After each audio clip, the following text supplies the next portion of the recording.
കരാർ ലംഘിച്ചത് കേരള സർക്കാർ എന്ന അർജന്റീന ഫുട്ബോൾ അസോസിയേഷന്റെ ചാറ്റ് 24 പുറത്തുവിട്ടതിന് പിന്നാലെ കായിക മന്ത്രിക്കെതിരെ പ്രതിപക്ഷം രംഗത്ത്. മെസ്സിയുടെ പേരിൽ കള്ളപ്പണം വെളുപ്പിക്കൽ ശ്രമം നടക്കുന്നു എന്നതടക്കമുള്ള ആരോപണമാണ് പ്രതിപക്ഷ നേതാക്കൾ ഉന്നയിക്കുന്നത്. അതേസമയം കായിക മന്ത്രിയെ പിന്തുണച്ച് മറ്റ് മന്ത്രിമാരും രംഗത്തെത്തി.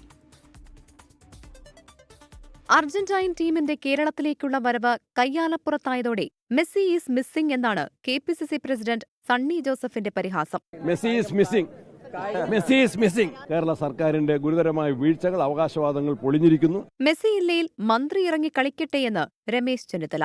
മെസ്സിക്ക് പകരം റഹ്മാൻ കളിക്കുന്നതാണ് നല്ലത്. മന്ത്രിയും സ്പോൺസറും തമ്മിലുള്ള ഒത്തുകളിയെന്ന് രാജ്മോഹൻ ഉണ്ണിത്താൻ MP ആരോപിച്ചപ്പോൾ മുൻ MLA VT ബൽറാം ഒന്നുകൂടി കടുപ്പിച്ചു. സ്പോൺസറെ തള്ളിപ്പറയാത്ത മന്ത്രിയെ തള്ളിപ്പറയാത്ത എന്താ സ്പോൺസർ?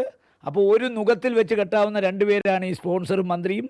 എനിക്കിത് സംശയിക്കാനുള്ളത് ഇത് നിയമവിരുദ്ധമായ ഏതെങ്കിലും ഇടപാടുകൾക്ക് വേണ്ടിയുള്ളൊരു മറയായിരുന്നോ എന്ന് കൂടിയാണ്.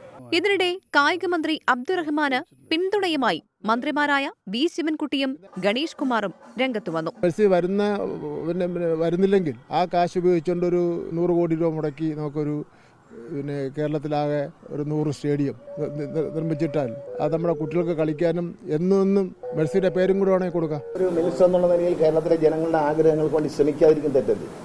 അദ്ദേഹം ഒരു മന്ത്രി എന്ന നിലയിൽ കേരളത്തിലെ ജനങ്ങൾ, മെസ്സി എന്ന് പറഞ്ഞാൽ കേരളത്തിലെ ഏറ്റവും കൂടുതൽ ആരാധകനുള്ള വലിയൊരു കളിക്കാരനാണ്.